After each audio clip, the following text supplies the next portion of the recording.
ரீல்ஸ்ல செம்ம frame bro அப்படின்னு வாங்கல, அது நல்லா இருக்கும். கரெக்டா மறைகிற மாதிரி இருக்கு.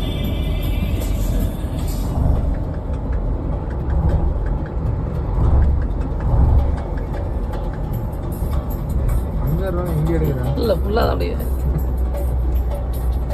நம்ம ஃபோக்கஸ் ஃபுல்லா சூரியன்ட்ட மட்டும் தான் இருக்கணும். சூரியன் இப்ப இந்த சைடு முன்னாடி அது அந்த ஃப்ரேம் நல்லா இருக்கும். எடிட் பண்ணி போட்டினா முன்னாடி தம்பி 13 நீங்க 15ஆ? ஆமாண்ணா 14 அது. ஆமாண்ணா அவங்க 2 பேரும் பெரிய இடம் தான். எனக்கு வேற இங்கே பாரு எல்லாம்